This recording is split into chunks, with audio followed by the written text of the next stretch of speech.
সিঁড়ির দরজা বন্ধ থাকায় বের হতে পারেনি। পুড়ে মৃত্যু 4 জনের। আধা ঘন্টা চেষ্টার পর রাজধানী শাহজাদপুরের সৌদি আবাসিক হোটেলের আগুন নিয়ন্ত্রণে আনে ফায়ার সার্ভিস, কিন্তু তার আগেই চারটি তাজা প্রাণ ঝরে গেল, কারণ হোটেলটির ছাদে ওঠার সিঁড়ির দরজায় তালা মারা ছিল।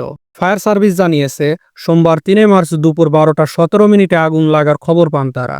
ঘটনাস্থলে ১২টা ৩১ বারিধারা ফায়ার সার্ভিস স্টেশনে 2টি ইউনিট পৌঁছায়। দুপুর 1টা 4 আগুন নিয়ন্ত্রণে আসে। সরজমিনে দেখা যায়, দ্বিতীয় তলায় আগুন লাগার পর ঘন ধোঁয়ায় পুরো ভবন ছেয়ে যায়। প্রত্যক্ষদর্শীরা বলেছেন, আগুন লাগায় সেখানে আটকা পড়া লোকজন বের হওয়ার জন্য ছাদে ওঠার চেষ্টা করেছিলেন, কিন্তু সিঁড়ির দরজা বন্ধ থাকায় কেউ বের হতে পারেনি। ফায়ার সার্ভিসও একই তথ্য জানিয়েছেন।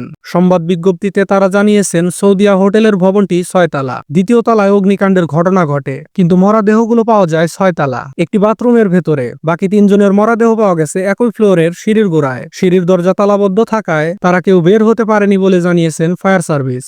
প্রতিবেদন লেখার সময় পর্যন্ত মরদেহগুলোর পরিচয় পাওয়া যায়নি। আগুন লাগার কারণেও আরো হতাহত হয়েছে কিনা সেই বিষয়ে প্রাথমিকভাবে বিস্তারিত জানাতে পারেনি ফায়ার সার্ভিস। তবে দ্বিতীয় তলায় থাকা বিউটি পার্লার থেকে আগুনের সূত্রপাত হতে পারে বলে ধারণা করেছে প্রত্যক্ষদর্শীরা।